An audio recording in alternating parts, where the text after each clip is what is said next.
Australia को देकर मात भारत आ गया है अपने घर। और अब भारत के घर में चुनौती देने आ गई है इंग्लैंड की टीम।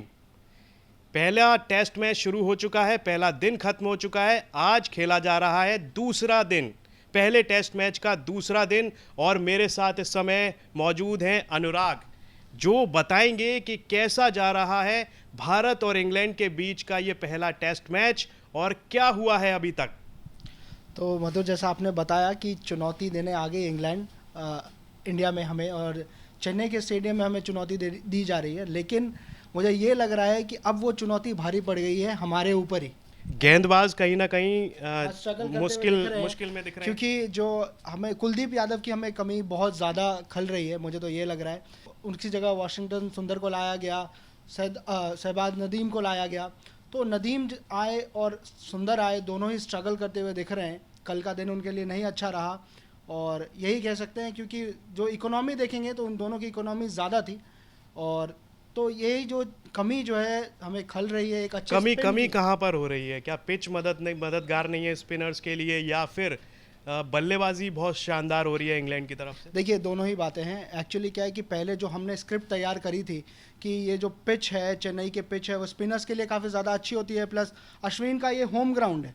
तो ये जो हमने स्क्रिप्ट जो हमारे दिमाग में चल रही थी, सारे इंडियन फैंस के दिमाग में चल रही थी, इंडियन क्रिकेट टीम के दिमाग में जो चल रही थी, वो स्क्रिप्ट जो है सो कहीं ना कहीं कल डाइसी होते नजर आई। कहीं ना कहीं ये चीज़ अलग हो गई। प्लस जो रूट जब बैटिंग करने आए कल, इतनी शानदार बैटिंग करी है उन्होंने, काफ़ी लंबा खेला है उन्होंने। मतलब ये सबसे अच्छी बात है कि कल उन्होंने शानदार खेला, काफ़ी लंबा खेला, आराम से खेलते हुए नजर आए। कहीं कभी भी ऐसा नहीं लगा कि इंडियन बॉलर्स जो हैं वो जो रूट के ऊपर प्रेशर बना रहे हैं। उन्होंने अपनी सेंचुरी कंप्लीट करी आराम से, और कल जो है सो 120 रन के आसपास वो पहुंच गए। जो पहला सत्र रहा, अगर उसकी खास बात करें, जहां से जो मैच है वो इंग्लैंड के पाले में जाता हुआ दिखने लगा, क्या हुआ मतलब उस समय? और देखिए, ऐसा नहीं है इंग्लैंड के पाले में मैच जा रहा है, ऐसा नहीं है।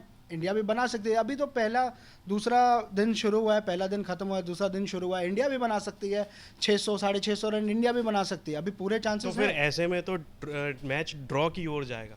देखिए, ऐसा है, कल जो रूट ने कहा कि हम 600-700 रन का कम से कम टारगेट देने की कोशिश करेंगे इंडिया को, जिस हिसाब से वो खेल रहे हैं।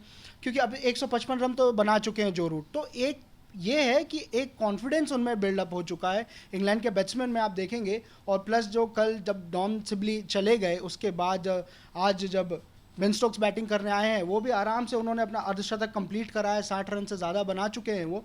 तो एक कहीं ना कहीं इंग्लैंड के बैट्समैन के अंदर अब वो कॉन्फिडेंस आ गया है। प्लस इंडियन बॉलर्स स्ट्रगल करते हुए ही दिख रहे हैं मधुर। तो ये एक दिक्कत का सामना तो अब करना पड़ रहा क्या आपको क्या लग रहा है, यहाँ से डिक्लेयर कर देगा इंग्लैंड? क्योंकि स्कोर तो ऑलरेडी काफ़ी ज़्यादा हो गया है।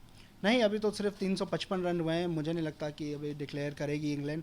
अभी तो वो जाएगी ज़्यादा से ज़्यादा। ऑलरेडी मेरे ख्याल में ऑलरेडी इंग्लैंड 4 सेशन खेल चुका है। तो क्या वो मतलब इंडिया को फॉलो ऑन कराने की ओर देख रहे होंगे, या डिक्लेयर करेंगे, या नहीं, क्या प्लानिंग तो क्या चल रही होगी इस समय वहाँ? देखिए, प्लानिंग तो ऐसा है कि मेरे हिसाब से सबसे ज़्यादा प्लानिंग उनकी होगी कि स्कोर बोर्ड पे ज़्यादा से ज़्यादा रन डाल दें वो, कि इंडिया के ऊपर एक प्रेशर क्रिएट हो जाए। क्योंकि ऑलरेडी आप देखेंगे इंडियन बॉलर्स को अपनी साझेदारी बनाने में, अपनी पार्टनरशिप बनाने में काफ़ी दिक्कत का सामना करना पड़ रहा है। कल अश्विन की अगर बात करें तो उन्होंने अच्छा खेला कल के दिन में, पर उनको कहीं ना कहीं वो पार्टनरशिप नहीं मिल पा रही थी, ना तो सुंदर की तरफ से ना ही नदीम की तरफ से। क्योंकि वो दोनों बॉलर अपने आप आपस में ही स्ट्रगल करते हुए दिख रहे हैं। ठीक है, प्लस बुमराह भी हैं, ईशांत शर्मा भी हैं। अब वो लोगों ने अभी अभी रिकवरी करी है, तो ऐसे में ये प्रेशर है कि उनको ओवर नहीं कराए, ज़्यादा ओवर्स ना कराए, जिससे कि वो अपने आप के इंजरीज। फिलहाल तो यही देखा जा रहा है कि ये जो पिच की बात कर लेते हैं थोड़ी सी, अभी तक तो यही देखा जा रहा है कि ये जो पिच है वो बल्लेबाजी के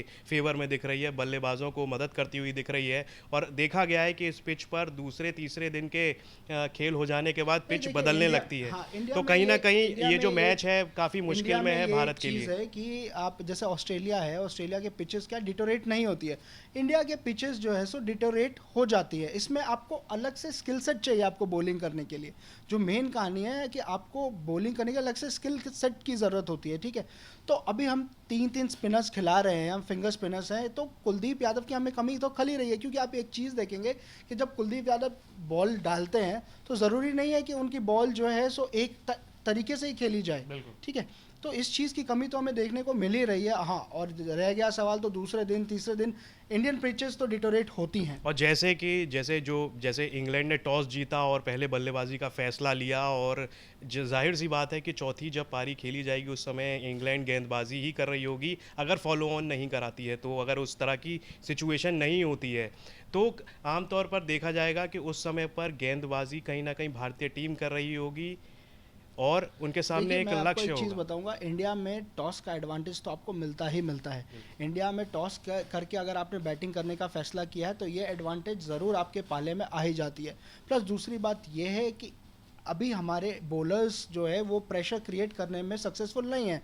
इंग्लैंड के बैट्समैन के ऊपर वो प्रेशर ये क्रिएट ही नहीं कर पाए हैं, जहाँ पे ऐसा हमेशा लग रहा है कि आराम से, जहाँ पे जो रूट जहाँ पे भी अपने शॉट्स खेलना चाहते हैं वो आराम से वो स्पेस को लेकर के वो शॉट्स खेल रहे हैं, तो ये उनके लिए काफ़ी ज़्यादा इजी पड़ रहा है कंपेयर टू इंडियन बॉलर्स को।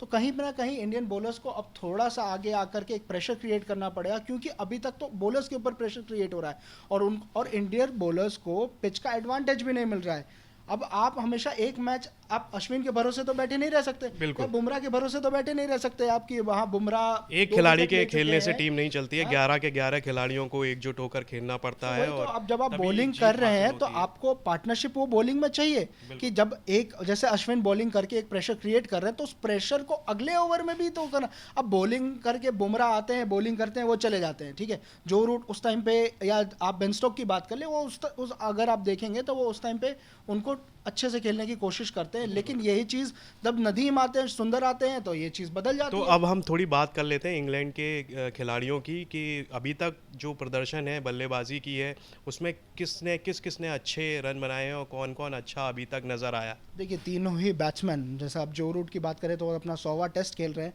सेंचुरी बना चुके हैं, 150 रन से ज़्यादा बना चुके हैं वो। तो मुझे तो ये लग रहा है कि वो 200 इजीली कहीं पहुंच ना जाए, क्योंकि ज़्यादा रन दूर है नहीं, ऑलमोस्ट 40-45 रन दूर हैं, वो 200 रन के करीब ही हैं। तो वो जिस हिसाब से खेल रहे हैं वो 200 रन तो वो चाह ही रहे होंगे। मुझे नहीं लगता कि अगर आप मधुर उस जगह खेल रहे होते तो आप 200 से पहले उतर जाए, क्योंकि ये तो एक नंबर हो जाता है ना, एक नंबर गेम हो जाता है। बेन स्टोक भी आए आज उन्होंने फ्रेश बिल्कुल स्टार्ट करा सुबह, और लंच तक उन्होंने 60 से ज़्यादा रन डाल दिए स्कोर बोर्ड पे। मैं बड़े नज़दीकी से उन्हें वॉच कर रहा था, जो शॉट्स वो खेल रहे हैं बेहतरीन टाइमिंग के साथ में, और हर एक बॉल को देखकर वो खेल रहे हैं, और उन्हें पता है कि बॉल कहाँ पर टिप्पा खाकर कहाँ पर किस एंगल से आएगी। ये एक अनुभव है बेन स्टोक्स का। जो रूट की भी जितनी तारीफ की जाए उतनी कम ही होगी, और बाकी जो बल्लेबाज आए थे उनके बारे में डॉम सिबली ने भी कल बहुत अच्छा खेला, और सबसे अच्छी बात है कि डॉम सिबली का आप जब श्रीलंका दौरा देखेंगे उनका, तो वहाँ पे वो आउट ऑफ फॉर्म चल रहे थे।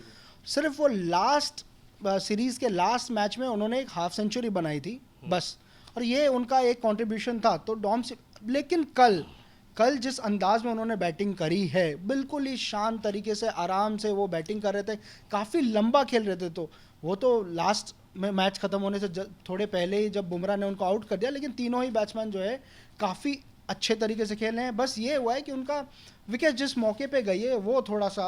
मेरा आपसे आखिरी सवाल ये है कि अब आपको क्या लगता है कि इस टेस्ट मैच में क्या होने वाला है। देखिए, मैं एज ए इंडियन फैन मैं तो यही बोलूँगा कि इंडिया ये टेस्ट मैच जीतेगी, क्योंकि अभी तो हम बैटिंग करने आए ही नहीं है। हमारा बैटिंग लाइनअप बहुत बढ़िया है, रोहित शर्मा है, विराट कोहली है हमारे पास, तो हमारा बैटिंग भी अच्छा, शुभमन गिल है, जो उनके पास अलग लेवल का कॉन्फिडेंस होगा, क्योंकि जैसा ऑस्ट्रेलिया में उन्होंने परफॉर्म किया है, जो सीरीज़ जिताई है ऑस्ट्रेलिया में हमें, तो ये एकदम अपने आप में उनका कॉन्फिडेंस जो है बूस्टअप हुआ होगा। तो ये सारी चीज़ देखने को मिलेगी हमें इधर। ठीक है तो जैसा कि भारतीय फैंस को उम्मीद है कि भारत इस मैच में वापसी करेगा, शानदार वापसी करेगा, और इस मैच को जीतने की पूरी कोशिश करेगा। उम्मीद सभी ने लगाई हुई है, और कहते हैं ना कि उम्मीदों पर तो दुनिया कायम है। तो उम्मीद है कि भारत इस मैच में वापसी करेगा। इसी के साथ देखते रहिए दुनिया तक, और इस खास पेशकश में फ़िलहाल इतना ही।